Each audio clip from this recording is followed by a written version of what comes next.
Media అందరికీ ఇక్కడికి విచ్చేసిన సిఆర్డీఏ పరిధిలో ఉండే అమరావతి రైతాంగానికి మనస్ఫూర్తిగా నమస్కారాలు. ఇది ఆఫ్ చేయండి, ఎక్కువ షేక్ వస్తా ఉంది ఎన్ని టీవీ.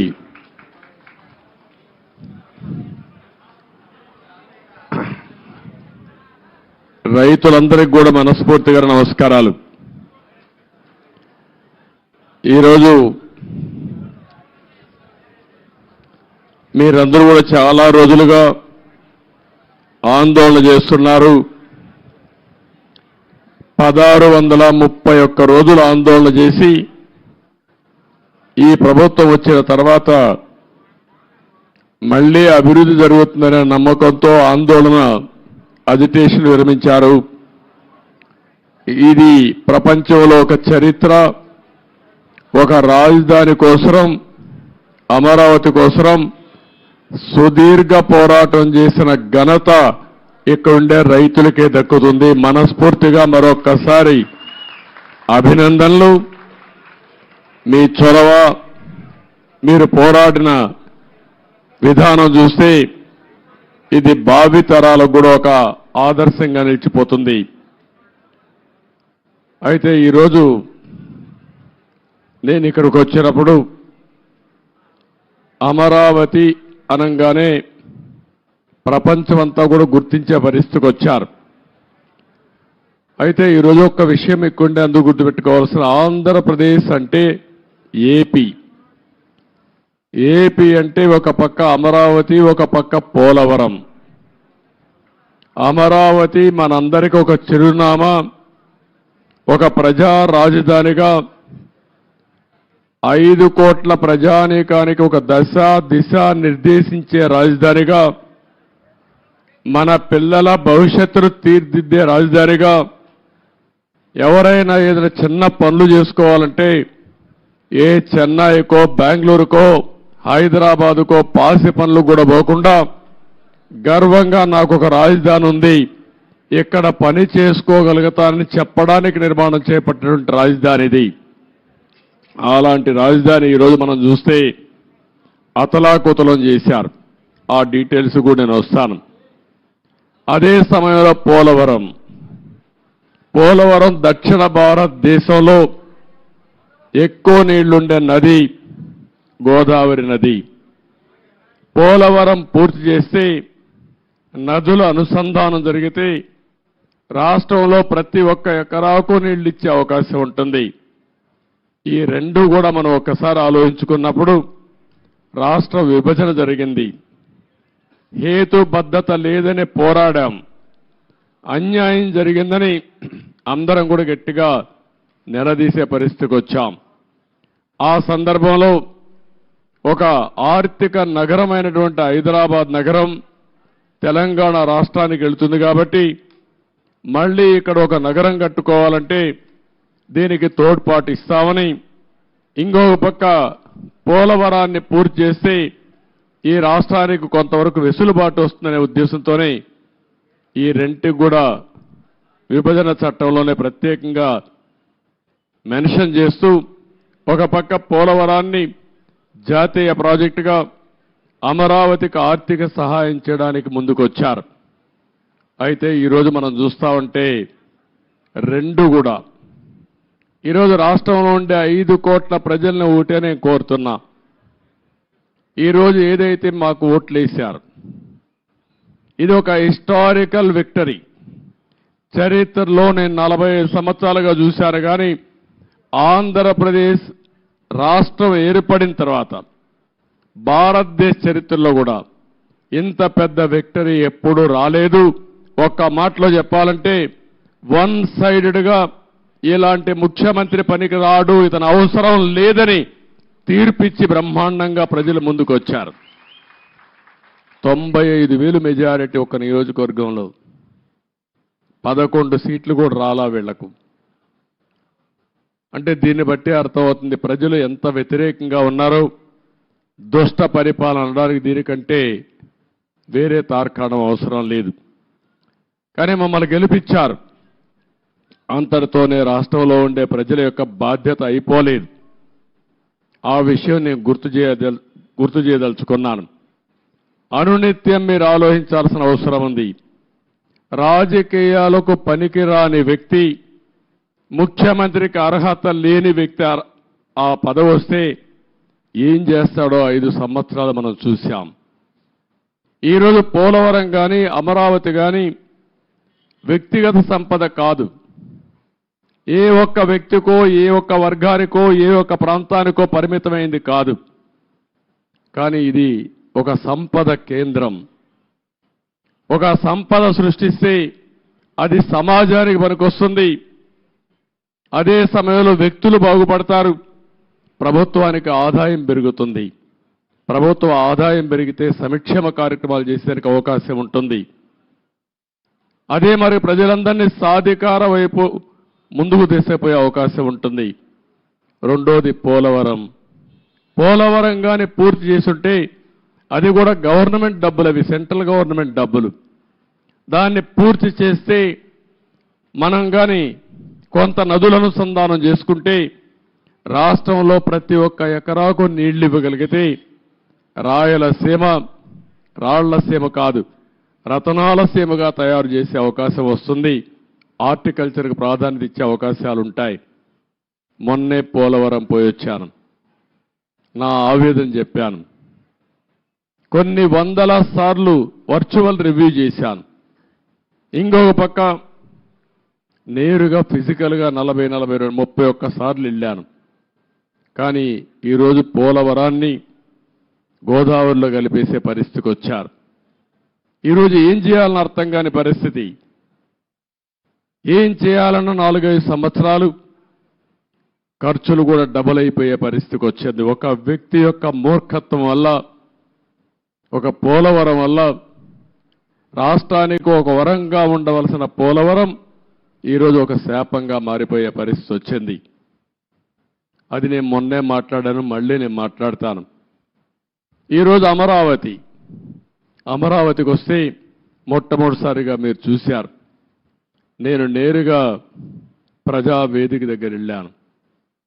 ఎవరైనా ముఖ్యమంత్రి అయితే జరిగేదంతా కూడా ఒక మంచి కార్యక్రమంతో ప్రజల్ని మెప్పు తెచ్చుకోవడం కోసం పనిచేస్తారు.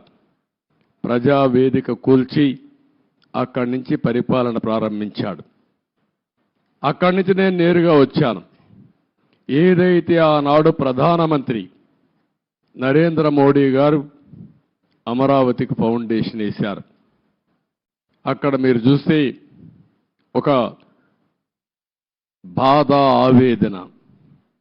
1631 రోజులు మీరు ఆందోళన చేయడం ఒక ఎత్తైతే, ఈ రాజధాని ప్రారంభించినప్పుడు రాష్ట్రంలో ఉండే ప్రతి ఒక్క గ్రామం, ప్రతి ఒక్క వార్డు నుంచి పవిత్రమైన మట్టిని, పవిత్రమైన జలాల్ని, అక్కడుండే దేవాలయాలు కానీ, మసీదులు కానీ, చర్చిలు కానీ, ప్రార్థనాలయాల్లో ప్రార్థనలు చేసి అందరి దేవుళ్ళ యొక్క ఆశీర్వాదాలు తీసుకొని పవిత్రమైన మట్టిని ఇక్కడికి తీసుకొచ్చారు. దేశంలో ఉండే అన్ని దేవాలయాలు, ప్రపంచంలో ఉండే అన్ని ప్రార్థనాలయాలు, అన్ని దిక్కల్లా ప్రార్థనలు చేశాం. దేశంలో ఉండే స్వాతంత్ర సమరయోధులు, త్యాగమూర్తుల గ్రామం నుంచి కూడా పవిత్రమైన మట్టిని, పవిత్రమైన జలాలు తీసుకొచ్చాం.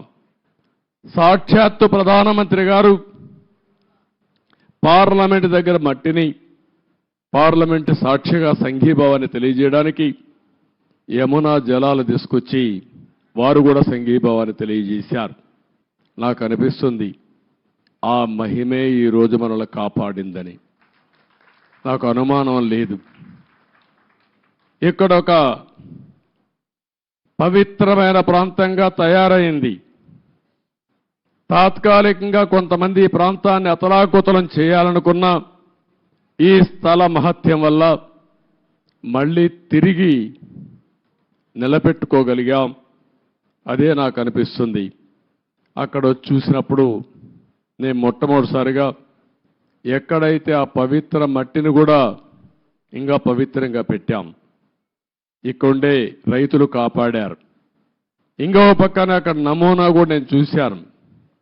ఇక్కడుండే అల్లరి మూక ఆ నమూనాను కూడా దెబ్బతీసే పరిస్థితికి వచ్చారు. అక్కడనే యజ్ఞశాలకు వెళ్ళాను. ఆ రోజు యజ్ఞం చేసి మనం ఇది చేస్తే 1631 రోజులుగా ఇక్కడుండే మహిళలు మళ్ళీ యజ్ఞం చేస్తూనే ఆ మహిమను కాపాడారంటే ఆ మహిళలకు మనస్ఫూర్తిగా ధన్యవాదాలు, మనస్ఫూర్తిగా అభినందనలు. అలాంటి త్యాగం చేశారు. అక్కడి నుంచి నేరుగా ఒక్కసారి బిల్డింగుల దగ్గరికి వెళ్ళాను. 5 సంవత్సరాలు ఎక్కడ వేసిన మట్టి అక్కడే ఉంది. వీలైతే వీళ్ళు చేసిన పని విధ్వంసం చేశారు. ఇక్కడుండే పైపులు దొంగిలించకపోయారు, ఇసుక దొంగిలించకపోయారు, కడాన రోడ్లేస్తే మెటలు కూడా దోవకపోయారు. ఇది ఏ విధంగా అభివర్ణించాలో నాకైతే అర్థం కావడం లేదు. ఒక్క బిల్డింగ్ కూడా ముట్టుకోలేదు. ఒక్క రాజధానికి మనం ఆ రోజు కట్టినటువంటి అసెంబ్లీ బిల్డింగ్స్ ఉన్నాయి, పక్కనే సెక్రటరియట్ బిల్డింగ్స్ ఉన్నాయి, ఇంకో పక్క అమరావతి హైకోర్టు బిల్డింగ్లు కట్టాం. ఆ హైకోర్టు కూడా డిస్ట్రిక్ట్ కోర్టు కోసం కట్టిన బిల్డింగు, అవి మాత్రం మిగిలే పరిస్థితికి వచ్చాయి. ఈ యొక్క రాజధాని మనం చూస్తే దగ్గర ఈరోజు నేను అన్నీ తిరిగిన తర్వాత ఇప్పుడే నాకు అర్థమైంది ఏంటంటే ఏం చేయాలని అర్థం కాని పరిస్థితి. 5 సంవత్సరాలు రోడ్లన్నీ పూర్తి అయిపోయినటివి, సగంలో ఆగిపోయినాయి. కొన్ని అయితే 80% పూర్తి చేసి ఆగిపోయినాయి. అదే మాదిరిగా బిల్డింగ్స్ మొట్టమొదటిసారిగా నేను వెళ్ళింది శాసన మండలి, శాసనసభ అభ్యర్థులు ఎవరైతే ఎమ్మెల్యేలు, ఎమ్మెల్సీలు ఉండే క్వార్టర్స్కి వెళ్ళాను. 80-70% వర్క్ అంతా పూర్తయింది.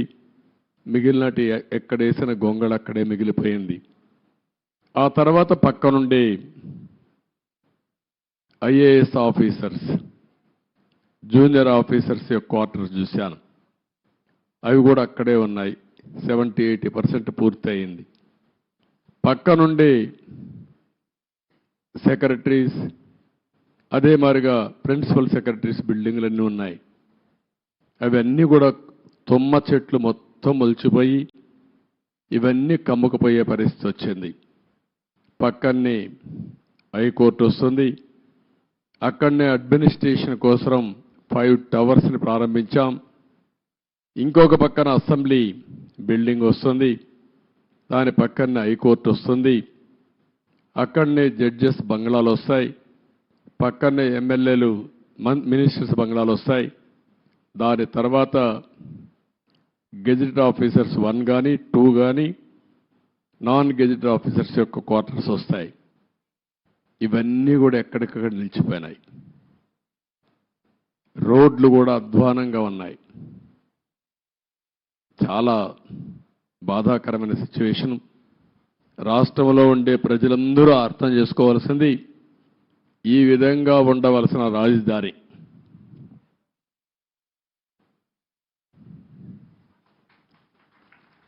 మనం ఆ రోజు ప్లాన్ చేసింది, నేను మళ్ళీ ఒక వైట్ పేపర్ ఒకటి రిలీజ్ చేస్తాం, అందులో డీటెయిల్స్ అన్నీ పెడతాం. ఈరోజు నేను ఫస్ట్ టైం వచ్చింది రాజధానిని చూడడానికి వచ్చాను.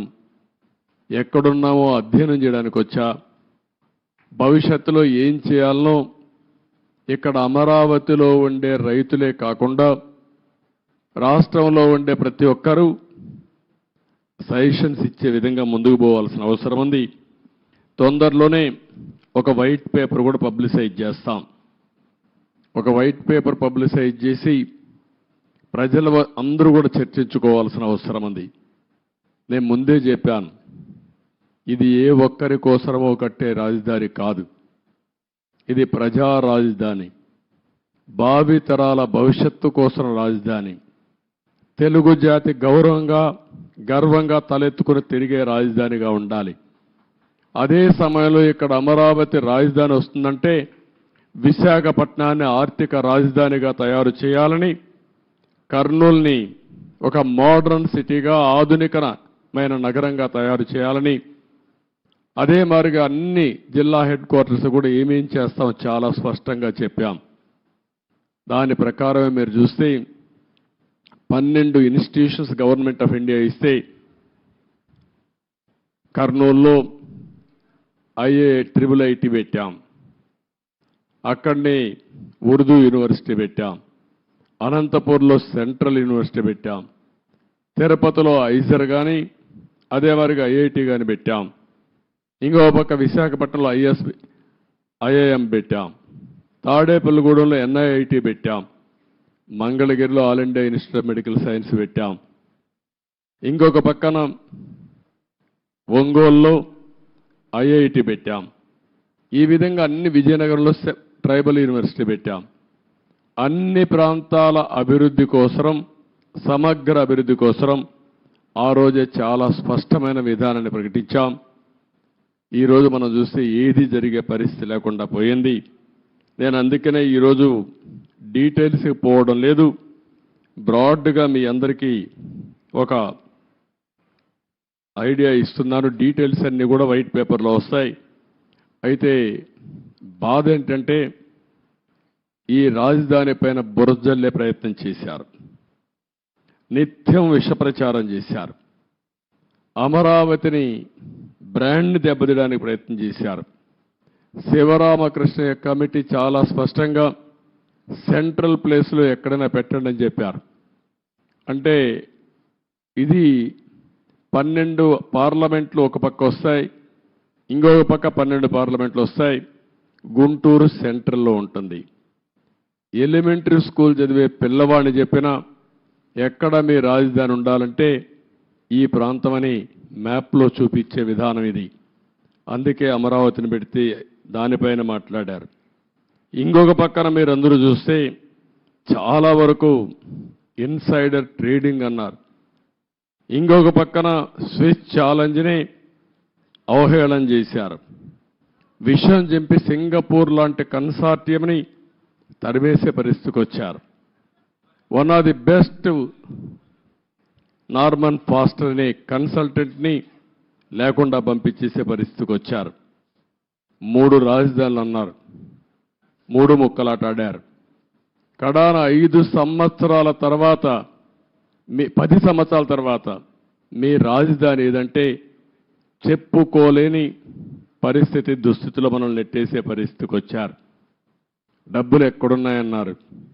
ఆ రోజు కూడా ఇక్కడుండే రైతాంగం యొక్క స్ఫూర్తిని మీరు చూస్తే దగ్గర రైతులు ఇచ్చిన భూమే కాకుండా ఇక్కడుండే గవర్నమెంట్ భూములు అన్ని కలుపుకుంటే 55,000 ఎకరాలు సేకరించింది ఆనాటి ప్రభుత్వం.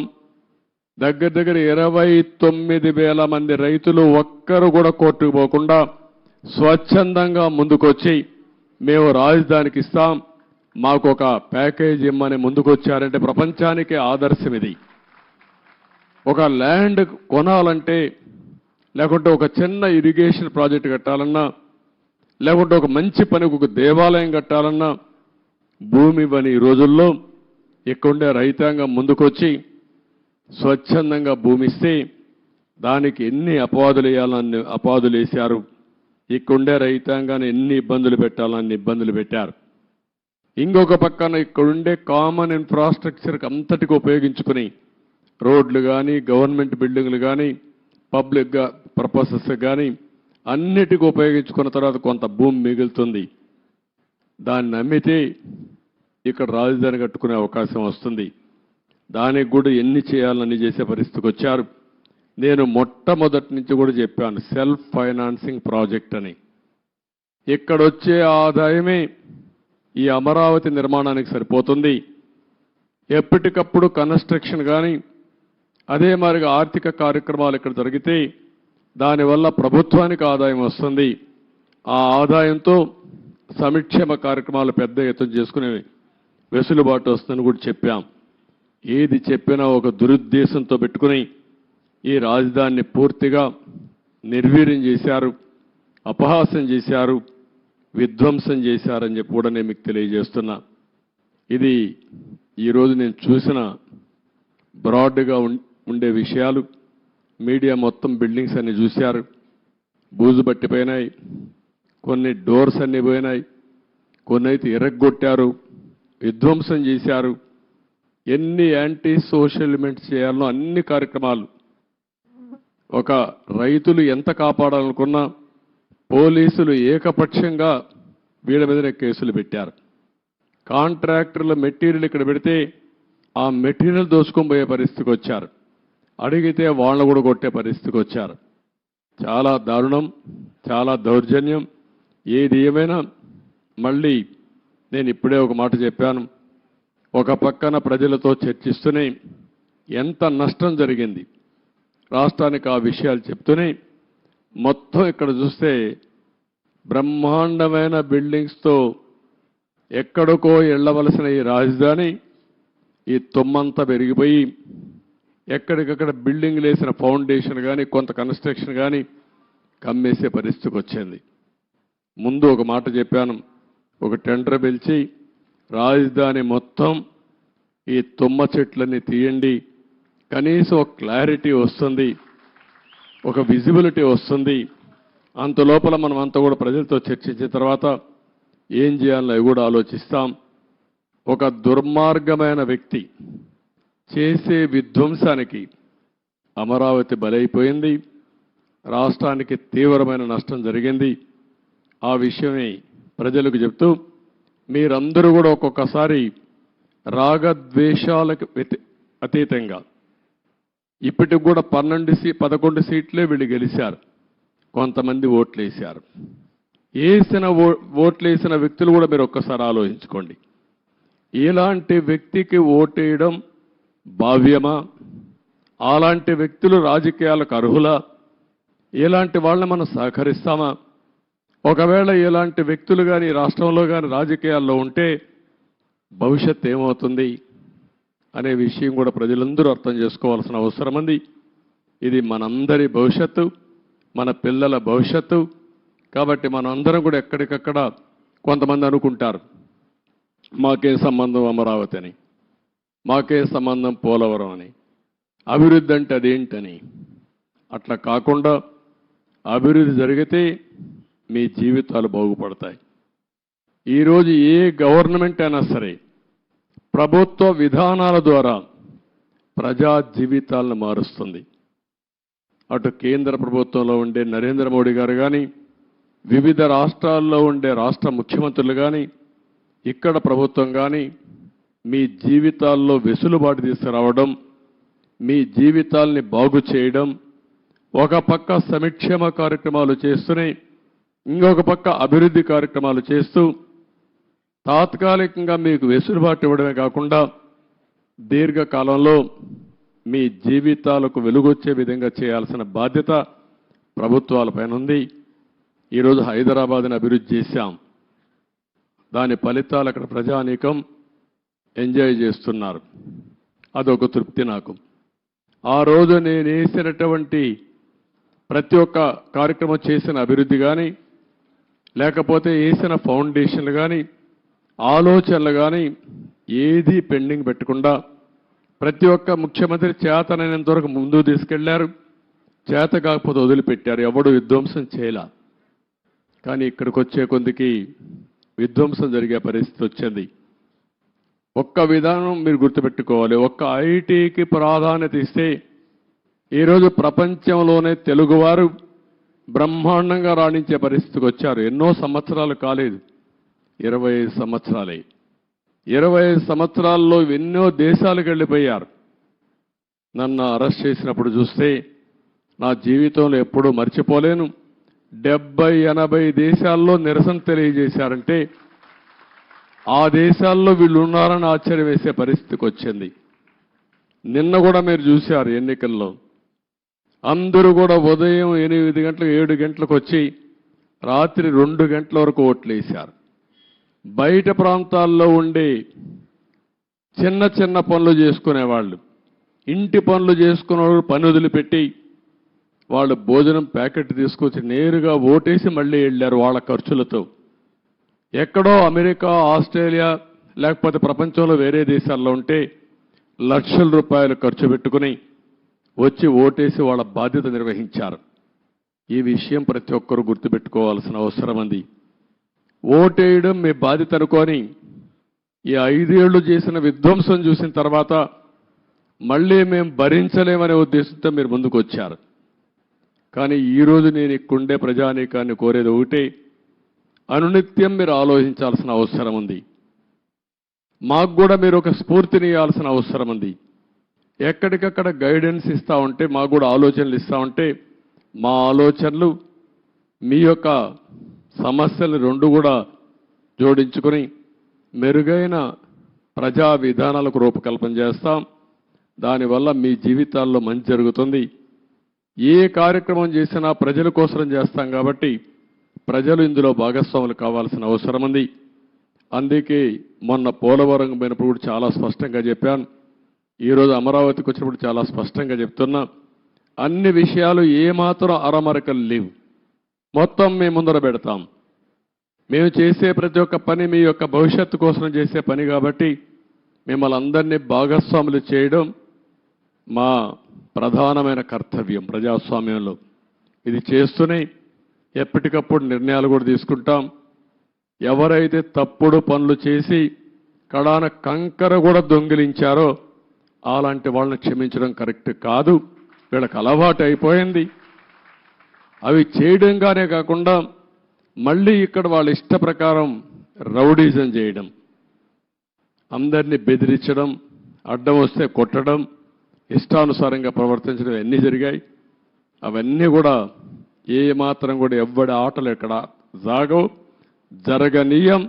అవసరమైతే నిర్మోహమాటంగా అణిచివేస్తాం తప్ప ఇష్టానుసారంగా మేమేం చేసినా జరుగుతుంది. రౌడీజం చేస్తాం, రాజకీయాన్ని అడ్డం పెట్టుకుంటామంటే మాత్రం అది జరగనేకుండా చేస్తారని చెప్పి కూడా మీ అందరికీ హామీ ఇస్తూ మరొక్కసారి అందరికి కూడా ఇక్కడుండే రైతాంగానికి మనస్ఫూర్తిగా నమస్కారాలు. మిగిలిన అన్ని విషయాలు మాట్లాడతాను. మీకు ఏదైనా క్వశ్చన్స్ ఉంటే 1 or 2 మీడియా.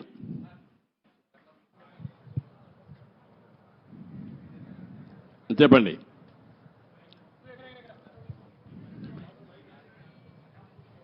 మైక్.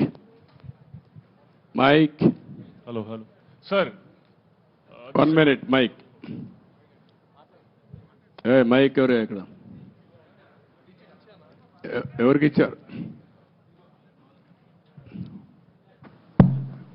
సార్, గత ముఖ్యమంత్రి ఈ రాజధానిలో ఈ బిల్డింగ్స్ పరిశీలించుంటే ప్రజావేదికను కూల్చేసినట్టు ఇవి కూడా డిమాలిష్ చేసేవాడేమో సార్. అది దేవుడు కాపాడాడు. ఒక ఉన్మాది బారి నుంచి ఇంకా ఫర్దర్గా కూల్చేయకుండా దేవుడే కాపాడాడు అమరావతిని. అందుకే నేను చెప్పాను, కొన్ని 16,000 గ్రామాల్లో పూజలు చేసి పవిత్రమైన మట్టిని, పవిత్రమైన జలాలను తీసుకొచ్చారు ఇక్కడికి. పార్లమెంటు సాక్షిగా ప్రధానమంత్రి తీసుకొచ్చాడు. మొత్తం ప్రార్థనాలయాలు దేశంలో విదేశాల్లో నుంచి తీసుకొచ్చాం. పవిత్రమైన వ్యక్తులు పుట్టిన జన్మస్థలం నుంచి కూడా, అంటే స్ఫూర్తిదాయకంగా ఫ్రీడమ్ ఫైటర్స్ అన్ని వాళ్లే కాపాడారు. కాబట్టి మీరు కూడా కష్టపడ్డారు, రైతులు పోరాడారు, దేవుళ్ళు సహకరించారు. సార్, 5 సంవత్సరాల నుంచి ఏదైతే నిర్లక్ష్యానికి వదిలేశారో ఈ దాదాపు 80-90% కంప్లీట్ అయింది. అవి ఎక్కడ కూడా చెక్కు చెదరల యాజ్ ఈజ్గా ఉంది. అంటే మన నిర్మాణం కానీ అంతా కూడా బాగానే ఉంది.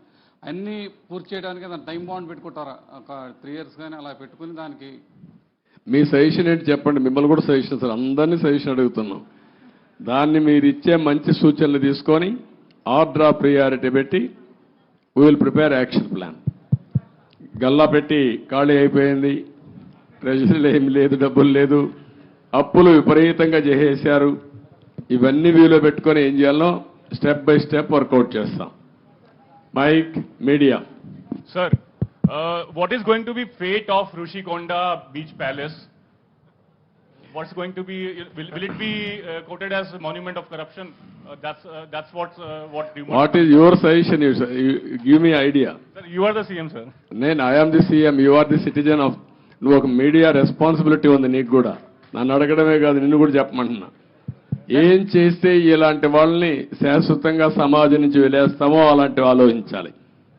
మీరు ఒకటి ఆలోచించండి, ఇక్కడ డబ్బులు లేవు.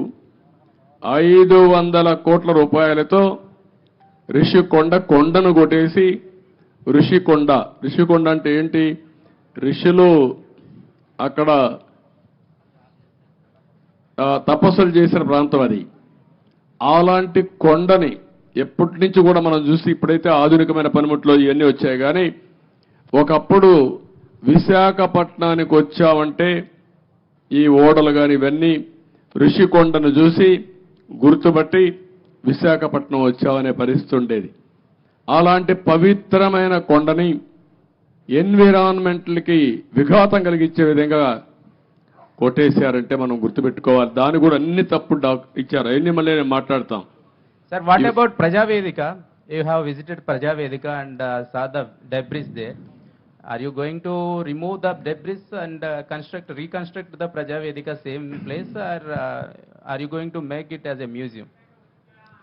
ఏం చేయాలి నువ్వు చెప్పు. నువ్వు నిన్ను అడిగితే మీరంతా ఏంటంటే నన్ను క్వశ్చన్స్ అడుగుతున్నారు, నేను మిమ్మల్ని క్వశ్చన్స్ అడుగుతున్నా. ఇప్పుడు మీరు ఆన్సర్ చేయండి. నాకు ఏం చేస్తే బాగుంటుంది? ఇప్పుడు మా మిత్రుడు ఇచ్చాడు శ్రీనివాస్ ఒక మాట. అమరావతి ఉద్యమం 1631 రోజులు, 1 + 6 + 3 + 1 11, అన్ని అంకులు కలిపితే జగన్కు వచ్చిన సీట్లు 11. అంటే 2 సరిపోయినాయి. ఇదే దేవుడు రాసిన స్క్రిప్టు, ఇది దేవుడి స్క్రిప్టు. అక్కడికి చాలలేదు. ఈ 11 ఇవ్వడం కూడా కరెక్టా లేదా చర్చ జరగాల్సిన అవసరం ఉంది. అందుకే నేను మిమ్మల్ని అందరినీ కోరుతున్నా, కొన్ని ఇక్కడ మాకు కూడా కొంతమంది ఇబ్బందులు వచ్చాయి. సరైన క్యాండిడేట్ నిలబడలేకపోయారు. నిలబడింది ఇక్కడ ప్రజలు ఎక్కడికక్కడ ముందుకు వచ్చి ఓట్లేశారు. కొన్ని సమస్యలు ఉన్నాయి. కానీ ఏది ఏమైనా ఇలాంటి వ్యక్తులు రాజకీయాలకు అర్హత ఉందా? ఇది చర్చ జరగాల్సిన అవసరం ఉంది రాష్ట్రంలో. Sir, people are confident that you can complete entire Amravati construction, complete the buildings and everything. That's why they gave good verdict. They gave good verdict. Majority of the seats, 161 seats like that. Majority ఇస్తే అయిపోయింది వాళ్ళ పని. మీ పని అయిపోయిందా? Yes, sir. We are confident that you can build. You are confident. ఎట్లా build చేయాలో కూడా ఆలోచనలు ఇవ్వండి అందరూ కూడా. సార్ ఇప్పటికి రాజధాని నిర్మాణానికి అమరావతిని నిర్మించలేదు. ఈ రోజు మీరు మొత్తం విజిట్ చేశారు కదా సార్, అప్రాక్సిమేట్లీ దీని నిర్మాణానికి ఎంత ఖర్చు అవుతుంది? మీరు ఎన్ని రోజుల్లో చేస్తారు? ఇప్పుడు నిన్ను అడగాలి నేను క్వశ్చన్. నిన్ను నేను నియమిస్తే నువ్వు ఎట్టగడతావు చెప్పని అడగాలి నేను ఇప్పుడు. కాబట్టి క్వశ్చన్ అడగడం చాలా ఈజీ, కానీ ఆలోచించి చెప్పడం చాలా కష్టం. నేను ఇంతవరకు ఎంత డబ్బులుంది ఖజానాలో తెలియదు. నిన్నే నేను చూసా. ఆఫ్ బారోయింగ్, ఆన్ బారోయింగ్ 2 ఉన్నాయి. కొన్ని లెక్కలు చూపించి బారో చేశారు, కొన్ని లెక్కలు చూపించకుండా బారో చేశారు. మద్యం కూడా రాబోయే రోజుల్లో వచ్చే ఆదాయాన్ని తాకట్టు పెట్టి బారో చేశారు. అది కూడా ఎంత బారో చేశారు ఇంకా ఎతకాలి. ఇవన్నీ ఒక్కొక్క ఎక్కడెక్కడ ఉన్నాయో మనకే తెలియదు. ఇప్పుడు మనం చూసాం, ఆఫీసర్లు మొన్నటి వరకు అడ్డదుడ్డంగా సంతకాలు పెట్టేవాళ్ళు ఎక్కడున్నారు, అడ్రస్ లేరు. ఇప్పుడు చాలా సమస్యలు ఉన్నాయి. బట్ ప్రజలు ఇచ్చినటువంటి మ్యాండేట్ చాలా స్పష్టంగా ఇచ్చారు. చాలామంది నన్ను అడిగారు ఒక మాట, ఇలాంటి క్లిష్టమైన పరిస్థితుల్లో మీరు ఏం చేయగలుగుతారని అడిగారు. ఎలక్షన్ల ముందు కూడా నేను ఒకటే చెప్పాను, ఏం చేస్తారని మీరు అడుగుతున్నారు. నేను పారిపోవడానికి సిద్ధంగా లేను, ఫేస్ చేస్తా. తప్పకుండా మళ్ళీ రాష్ట్రాన్ని పూర్వ వైభవం తేవడం కోసం పునర్నిర్మాణం వైపు ముందుకు పోతానని చెప్పా. అందుకే నేను అధ్యయనం చేస్తున్నా మీ అందరి ద్వారా. చేసిన తర్వాత అమరావతి కూడా ఏం చేయాలో నిర్దిష్టంగా చెప్తాను, ముందుకెళ్తాం. రాజధాని ప్రాంతంలో భూములు ఏమైనా తాకట్టు పెట్టారా సార్? రాజధాని ప్రాంతంలో భూములు కూడా ఏమైనా తాకట్టు పెట్టారా? చూడాలి, రికార్డ్స్ అని చూడాలి. సచివాలయం అయితే సచివాలయాలు పెట్టారు, ఇక్కడ సచివాలయం కూడా పెట్టారనుకుంటాను.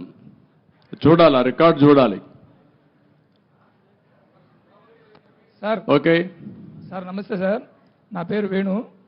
నేను రాజధాని రిపోర్టర్ని సార్. ఒక 12 సంవత్సరాల నుంచి ఇది రాజధాని కాకముందు నుంచి ఇక్కడ ఉన్నాను. మీరు అమరావతిని చరిత్రగా నిలబెడదామని ఎలా ఉన్నారు? ఈ చరిత్రలో జరిగే కొన్ని కార్యక్రమాలను కూడా అలాగే దిష్టిబొమ్మలాగా అలా ఉంచి మంచిని చెడును చూపించే మా రాబోయే తరాలకు కూడా అలాంటి చూపించే విధంగా ఉంటే ప్రజావేదిక బాగుంటుందని నా ఉద్దేశం సార్. ప్రజావేదికను అట్నే పెట్టాలంటావు. అంతే సార్. ఓకే, నువ్వు ఒక మంచి సజెషన్ ఇచ్చావు. ఎందుకంటే ఇది జపాన్లో కూడా ఏం చేశారంటే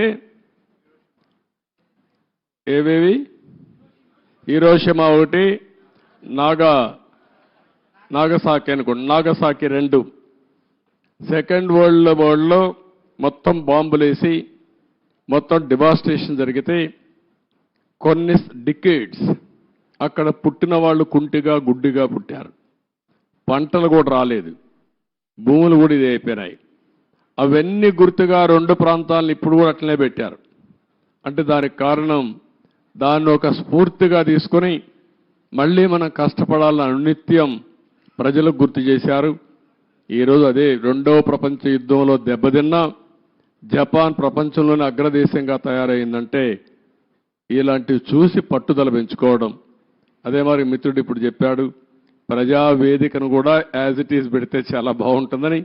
అది కూడా ఒక మంచి ఆలోచన. Let us see. ఓకే,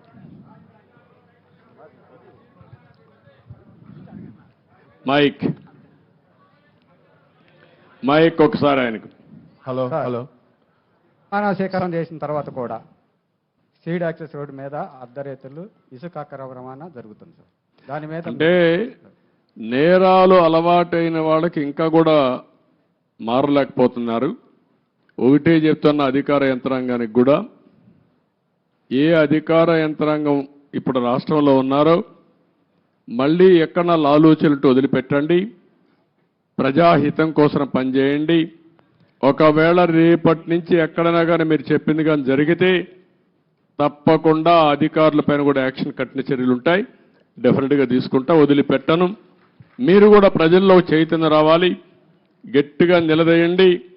ముందు మారిగా బాధితులపైన దాడి చేస్తే ఎట్టి పరిస్థితులు నేను వదిలిపెట్టను. ప్రజాహితం కోసం ఎవరు ముందుకు వచ్చి పనిచేసినా వారికి పూర్తిగా అండగా ఉంటాం. మీరేం భయపడాల్సిన పని లేదు. అమరావతిలో ముందుగానే ఈ కార్యాచరణ ప్రణాళిక స్టార్ట్ అవడం కోసం ఏ అయితే ఎక్కువ శాతం బిల్డింగ్లు 60-70% పూర్తయ్యాయో వాటన్నింటినీ ఇంత ముందులాగా పలానా బిల్డింగ్ పలానా శాఖకి అని కేటాయించినట్లు కాకుండా ఏదైతే మన ప్రభుత్వం నడవడానికి వేగంగా నడవడానికి అవసరమో వాళ్ళకి కేటాయించైనా ఇక్కడ జనసంద్రాన్ని దీన్ని పెంచి త్వరగా అమరావతి అనేది కార్యాచరణలోకి రావాలని రిక్వెస్ట్ చేస్తున్నాం సార్. అదే మొత్తం అదే కదా, మన ఆలోచన కూడా అవే కదా. ఏవేవి తొందరగా అవుతాయి, ఏవేవి అవసరం ఉంటుంది, 2 కూడా ప్రాధాన్యత క్రమంలో పెట్టుకొని ఎంత తొందరలో పూర్తి చేయాలో పూర్తి చేస్తాం. యాక్టివిటీ కూడా పూర్తి చేస్తాం. ఓకే, ప్రజా రాజధాని అమరావతిని రాష్ట్రాన్ని కాపాడుకోవడానికి ఖండాంతరాలు దాటి ఎన్ఆర్ఐలందరూ వచ్చారు సార్. ఈ అమరావతి కానీ రాష్ట్ర అభివృద్ధిలో ఎన్ఆర్ఐలు ఆలోచనలు సహాయ సహకారాలు తీసుకుంటే బాగుంటుందని నా సూచన సార్. తప్పకుండా అందరి సహకారం తీసుకుంటాం. అందరికీ ప్రాధాన్యత ఉంటుంది. వాళ్ళు భాగస్వాములు అయితే వెల్కమ్ చేస్తాం. తప్పకుండా ఇవన్నీ కూడా ఒక యాక్షన్ ప్లాన్ తయారు చేసుకుంటాం. థ్యాంక్ యూ అని అంటాం.